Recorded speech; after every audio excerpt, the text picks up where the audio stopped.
दोस्तों hi everyone, कैसे हैं आप सब। दोस्तों, ये कहानी सिर्फ एक कहानी है और इन कहानियों को हकीकत से न जोड़ें, ये सिर्फ आपके मनोरंजन के लिए है। तो दोस्तों, जैसा कि आप सभी ने थंबनेल देख लिया है और आज मैं आपको एक जंगल की डरावनी कहानी सुनाने जा रहा हूँ। और उस जंगल में एक तालाब है और उस तालाब में एक राक्षस है। तो दोस्तों, बहुत मज़ा आने वाला है, तो फटाफट अपने हेडफोन लगा लें और कहानी शुरू होती है यहाँ से। शहर के सबसे बड़े जंगल में मौजूद फॉरेस्ट डिपार्टमेंट में कॉल आया कि शहर के कुछ खूंखार अफरादी जंगल में घुस आए हैं पुलिस से बचने के लिए। और जब ये बात फॉरेस्ट डिपार्टमेंट में फैली तो कई सारे फॉरेस्ट रेंजर पेट्रोलिंग के लिए जंगल में निकल गए और उन्हीं में से कुछ फॉरेस्ट रेंजर का नाम था जॉन और मार्क। वो दोनों एक दूसरे के काफ़ी अच्छे दोस्त भी थे और काफ़ी सालों से फॉरेस्ट रेंजर की ड्यूटी कर रहे थे। वो पेट्रोलिंग करते हुए इधर से उधर उन अपराधियों की तलाश कर रहे थे। रात बहुत हो चुकी थी, इसलिए उन्हें काफ़ी कठिनाइयों का सामना करना पड़ रहा था, लेकिन सारी कठिनाइयों को पार करते हुए वो अपनी पूरी कोशिश कर रहे थे उन अपराधियों को ढूंढने की। जब वो अपनी टॉर्च लिए इधर से उधर अपराधियों को ढूंढ रहे थे, तभी अचानक से जॉन ने एक आवाज़ सुनी और वो जो आवाज़ थी वो किसी आदमी के चिल्लाने की थी। और वो जो आवाज़ थी इतनी ज़्यादा धीमी थी जिसे सुनकर ऐसा लगा जैसे कोई जॉन को वहम हुआ, इसीलिए उसने इस बात को इग्नोर कर दिया। लेकिन तभी मार्क ने भी यही बात दोहराई। मार्क ने पूछा, अरे क्या तुमने कोई आवाज़ सुनी? और फिर उसके बाद जॉन ने कहा, आवाज़? कैसी आवाज़? मार्क ने कहा, अरे ऐसा लगता है जैसे कोई चिल्ला रहा है, लेकिन आवाज़ बहुत धीमी है। तो फिर जॉन ने कहा, क्या तुम्हें भी वो आवाज़ सुनाई दी? और मार्क ने कहा, हाँ। मैं सर हिलाया और फिर थोड़ी देर बाद वो जो आवाज़ थी वो थोड़ी साफ सुनाई दी। और फिर उसके बाद वो दोनों और वो चीख बहुत ही ज़्यादा ख़तरनाक थी। मामले की गंभीरता को समझते हुए जॉन और मार्क ने टाइम को बिल्कुल भी वेस्ट नहीं किया और जिस डायरेक्शन से आवाज़ आ रही थी वो दोनों उस डायरेक्शन में निकल गए। और आवाज़ बहुत दूर से आ रही थी, इसलिए उन्हें काफ़ी चलना पड़ा और काफ़ी मेहनत भी करनी पड़ी। लेकिन काफ़ी ढूंढने के बाद भी वो उन्हें कुछ नहीं मिला। उन्हें पता ही नहीं चला कि आखिर आवाज़ कहाँ से आई थी। उन्होंने अपनी सारी कोशिशें कर ली। वो उस आवाज़ का पीछा करते करते एक तालाब के पास आ गए और उन दोनों ने सोचा कि चलो तालाब के आसपास देख लिया जाए। जब वो दोनों तालाब के पास में पहुँचे तब उन्होंने देखा कि तालाब जो था वो ज़्यादा बड़ा नहीं था, मीडियम साइज का था और साथ ही साथ उसका जो पानी था वो काफ़ी छिछला था, इसलिए उसके अंदर का कुछ भी नज़र नहीं आ रहा था। जॉन उस तालाब में बार बार टॉर्च मार रहा था और आसपास का मुआयना ले रहा था कि कहीं से कोई तो निशानी मिल जाए, कोई तो सुराग मिल जाए जिससे पता लगाया जाए कि वो आवाज़ किसकी थी। लेकिन काफ़ी दिमाग लगाने के बाद भी उन्हें कोई सुराग नहीं मिला। और तभी अचानक से मार्ग जो था उसकी नज़र तालाब के कोने में गई और वो कोना जो था वो बहुत ज़्यादा दूर था। मार्क ने कहा, जॉन ज़रा उधर रोशनी करना, टार्च की रोशनी ज़रा उधर फेंको। और फिर उसके बाद जॉन ने उधर ही रोशनी करी और उसके बाद मार्क ने देखा कि उस तालाब के कोने में पानी जो था वो पानी लाल था। उस लाल पानी को देखकर मार्क को समझ नहीं आया कि आखिर ये कैसे हो सकता है। और फिर उसके दिमाग में आया कहीं कोई जानवर तो नहीं मर गया उस पानी के अंदर।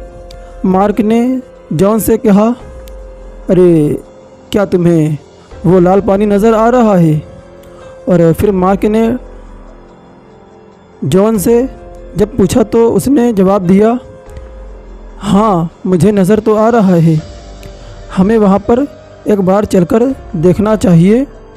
और फिर वो दोनों बहुत मुश्किल से उस कोने तक पहुँचे और वो उस पानी में देखने लगे कि आखिर वो लाल पानी हो कैसे रहा है। तभी जॉन एक लंबी सी लकड़ी लेकर आया और उसने उस लकड़ी को उस तालाब में डाला ताकि उसे कुछ पता लगा पाए कि आखिर पानी के नीचे क्या है। काफ़ी कोशिशें करने के बाद भी कुछ हाथ नहीं आया और तभी अचानक से टार्च की रोशनी में मार्क की जो नज़र थी वह एक इंसानी कटी हुई उंगली पर गई। और उस उंगली को देखकर मार्क ने जॉन से कहा, जॉन जॉन क्या क्या वो वहाँ किसी इंसान की कटी हुई उंगली है? और फिर उसके बाद जैसे ही जॉन ने उस तरफ देखा तो उसे भी वो कटी हुई उंगली नज़र आई। और तभी अचानक से पानी में हलचल होने लगी और वो जो हलचल थी वो तेज़ होती गई और ऐसा लगा जैसे पानी के अंदर कोई डूब रहा हो और वो अपने हाथ पैर मार रहा हो। ये सब देखकर जॉन और मार्क एक दूसरे की शक्ल देखने लगे। मार्क ने कहा, अरे यार कुछ लेकर आओ, कुछ लेकर आओ, पानी में उतरना ठीक नहीं है, कोई इससे बड़ी लकड़ी लेकर आओ ताकि हम इस आदमी को सहारा दें। और फिर जॉन जो था वो भागते हुए जंगल में गया और देखने लगा कि कहीं उसे कोई लंबी लकड़ी मिल जाए ताकि वो उस लकड़ी से उस आदमी को बाहर खींच सकें। काफ़ी आसपास देखने के बाद उसे एक लंबी लकड़ी नज़र आई। उस मज़बूत सी लकड़ी को लेकर तालाब के पास जा ही रहा था। तभी उसने मार्क के चिल्लाने की आवाज़ सुनी तो उसने तुरंत वहाँ से तालाब की तरफ दौड़ लगा दी। और उसने जैसे ही तालाब के पास देखा तो वही मार्क खड़ा था और उसने कहा, जल्दी आ, लकड़ी लेकर जल्दी आ। और फिर जॉन भागता हुआ मार्क के पास गया और उसने कहा, तुम चिल्लाए क्यों? जिसके जवाब में मार्क ने कहा, क्या मैं चिल्लाया नहीं तो? मैं तो नहीं चिल्लाया। और फिर जॉन को कुछ समझ नहीं आया क्योंकि उसने मार्क की जो चिल्लाने की आवाज़ थी सुनी थी, उसे साफ साफ सुना था, लेकिन फिर भी उसके पास इतना वक्त नहीं था कि वो इन बातों पर सोचे।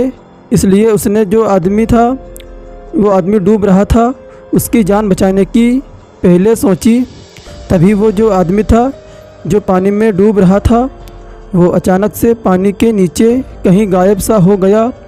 और फिर मार्क और जॉन बहुत ही ज़्यादा घबरा गए। मार्क ने कहा, अरे यार तुझे तैरना आता है? और फिर उसके बाद जॉन ने कहा, हाँ भाई मुझे तैरना तो आता है, लेकिन इस पानी में उतरना ठीक रहेगा क्या? जिसके जवाब में मार्क ने कहा,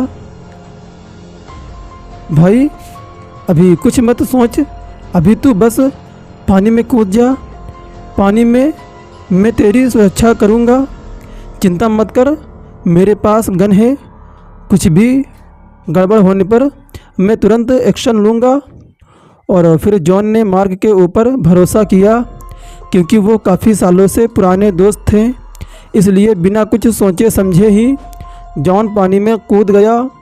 और उसने जैसे ही पानी के अंदर देखा तो उसे सिर्फ खून ही नज़र आ रहा था और साफ पता चल रहा था कि किसी की बेरहमी से हत्या की गई है, किसी को बेरहमी से मार दिया गया है और उसका खून तालाब के पानी में मिल गया है। पानी बहुत ही ज़्यादा छिछला था और छिछले होने के कारण अंदर कुछ भी साफ साफ नज़र नहीं आ रहा था। बहुत मुश्किल से धुंधला धुंधला नज़र आ रहा था। और उसी धुंधलेपन में जॉन ने देखा कि उस पानी के अंदर ज़मीन पर 2 लाशें पड़ी हुई हैं और वो दोनों लाशें काफ़ी बुरी हालत में थी। एक का तो सर ही गायब था और दूसरी लाश के हाथ पैर गायब थे। ये सब देखकर जॉन बहुत ही ज़्यादा घबरा गया और फिर उसने ये सब बताने के लिए पानी के ऊपर आना शुरू किया ताकि वो मार्क को ये बात बता सके। लेकिन जैसे ही वो पानी के ऊपर आया तो उसने देखा कि मार्क वहाँ पर नहीं था। जॉन मार्क को आवाज़ लगाने लगा कि आखिर मार्क कहाँ पर गया। लेकिन काफ़ी आवाज़ लगाने के बाद भी जॉन को मार्क का कोई जवाब नहीं मिला और वो समझ गया कि उसे किसी की मदद लेनी चाहिए। और फिर उसने फॉरेस्ट डिपार्टमेंट पर कॉल लगाने के लिए सोचा और फिर अपना फ़ोन निकालना चाहा। और फिर उसे याद आया कि पानी में कूदने से पहले उसने अपना फ़ोन मार्क को दे दिया था। और वो ये सब सोचकर बहुत ही ज़्यादा डर रहा था और उसे अब यही लग रहा था कि उसे डिपार्टमेंट में जाकर ही सीधा डिपार्टमेंट देनी चाहिए, सीधी रिपोर्ट देनी चाहिए। और वो उस पानी से निकल ही रहा था, तभी अचानक से उसका पैर किसी ने पानी के अंदर ही पकड़ लिया और उसे नीचे खींचने लगा। जॉन ने अपने आप को बहुत बचाने की कोशिश करी, लेकिन चाहकर भी वो अपने आप को ऊपर नहीं खींच पा रहा था। और वो जो कोई भी था उसने जॉन को पानी के अंदर खींच ही लिया। पानी बहुत ही ज़्यादा छिछला था और कुछ भी जॉन को साफ साफ नज़र नहीं आ रहा था कि आखिर ये कौन है। और फिर जॉन को कुछ भी समझ नहीं आ रहा था कि आखिर ये कौन है जो उसे पानी के नीचे खींच रहा है। और फिर उसके बाद जॉन ने देखा कि जिस किसी ने भी उसका पैर पकड़ा हुआ था उसका हाथ एकदम डरावना काला सा था और फिर उसके नाखून लंबे लंबे थे। और जॉन ने फिर और देखने की कोशिश करी तो उसे नज़र आया कि एक काला सा राक्षस, डरावना राक्षस, जिसने एक हाथ से जॉन के पैर को पकड़ रखा था और दूसरे हाथ से मार्क के कटे हुए सर को पकड़ रखा था। और जॉन को कुछ समझ नहीं आ रहा था कि आखिर मार्क तो सही सलामत पानी के ऊपर था, तो आखिर उसका कटा हुआ सर इस राक्षस के पास, इस डरावने राक्षस के पास कैसे आया। तभी उस राक्षस ने जॉन के सामने ही अपना रूप बदल लिया और उसने मार्क का रूप ले लिया और वो हंसने लगा। और ये सब जानते ही वो आदमी समझ गया कि जब उसने मार्क के चिल्लाने की आवाज़ सुनी थी तभी इस दरिंदे ने उसे मार दिया होगा और ख़ुद उसका रूप लेकर वहाँ पर खड़ा हो गया होगा। और फिर उसने जानबूझकर इसे पानी में कूदने के लिए कहा। जॉन ने अपने आप को बचाने की बहुत कोशिश करी, लेकिन उसकी सारी कोशिशें नाकामयाब हो गईं और आखिर में उसका भी वही हाल हुआ।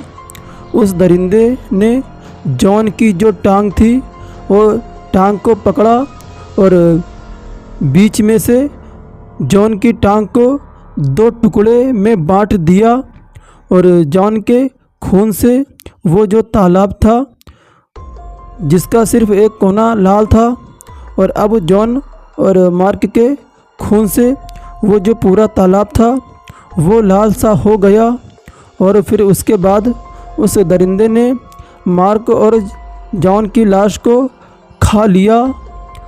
पूरा खाने के बाद जो तालाब की सतह थी नीचे की उसे खोदना शुरू कर दिया और उसे खोदते खोदते उसे एक रास्ता बना लिया और वो उस रास्ते से कहीं और निकल गया।